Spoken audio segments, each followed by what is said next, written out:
Hello tasty hunters, welcome to Divo's cooking corner.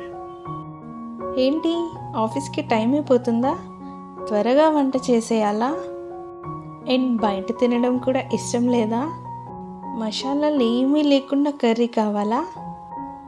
అయితే ఈ recipe మీకు పర్ఫెక్ట్గా సెట్ అవుతుంది.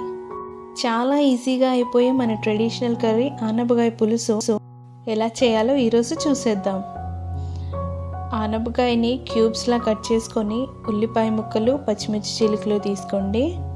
అలానే పెద్ద నిమ్మకాయ సైజ్ అంతా చింతపండు నీళ్ళల్లో నానబెట్టుకోండి. కుక్కర్ గిన్నెలో ఒక 1 స్పూన్ వరకు ఆయిల్ వేసుకొని అందులో పచ్చిమిర్చి ముక్కలు, ఉల్లిపాయ ముక్కలు, అలానే ఆనపకాయ ముక్కలు వేసుకొని ఒక 2 నిమిషాల పాటు వేయించుకోండి.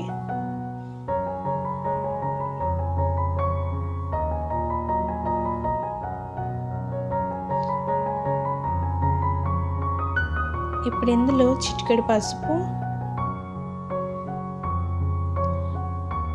అలానే నానబెట్టి ఉంచుకున్న చింతపండు నీళ్ళు వేసేసుకోండి.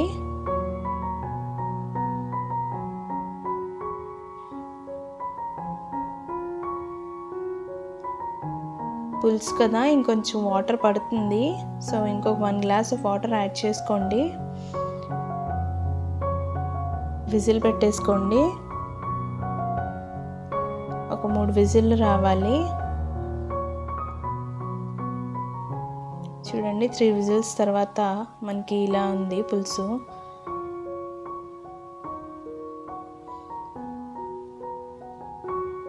హాఫ్ స్పూన్ కారం వేస్తున్నాను, రుచికి సరిపడా సాల్ట్, అలానే 2 చెంచాలు బెల్లం. దీన్ని మీడియం ఫ్లేమ్లో కుక్ చేసుకోండి. ఇప్పుడు పోపు దినుసులు రెడీ చేసుకుందాం. కరివేపాకు, ఎండుమిర్చి, అలానే వెల్లుల్లి తీసుకున్నాను. హాఫ్ స్పూన్ ఆవాలు, అలానే 1 స్పూన్ జీలకర్ర, పావు స్పూన్ మెంతులు వేస్తున్నాను. ఇప్పుడు ఒక తడకా ప్యాన్ తీసుకొని అందులో పోపుకి సరిపడా ఆయిల్ వేసుకోండి. 2 చెంచాలు మినపప్పు వేసుకొని ఫస్ట్ వేయించుకోండి. దాని తర్వాత తాలింపు ఐటమ్స్ వేసుకోండి. మినపప్పు గోల్డెన్ కలర్ వచ్చేంత వరకు వేయించుకోవాలి.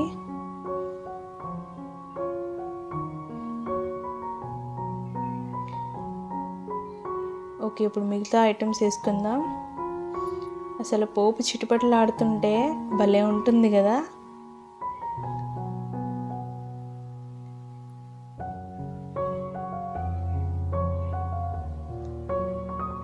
ఆ స్మెల్ కూడా అసలు భలే కమ్మగా ఉంటుంది.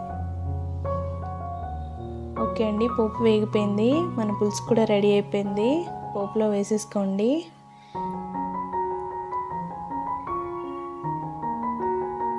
అంతే, సింపుల్. చూసారా ఎంత ఈజీగా, ఎంత త్వరగా రెడీ అయిపోయిందో.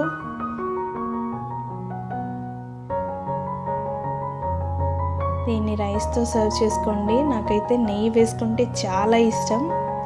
మీరు కూడా తప్పకుండా ట్రై చేయండి. మీకు ఎలా నచ్చిందో కామెంట్ చేయండి. ఈ వీడియోని లైక్ చేయండి, మీ ఫ్రెండ్స్తో షేర్ చేయండి, అలానే మా ఛానల్ని సబ్స్క్రైబ్ చేసుకోండి. Thank you.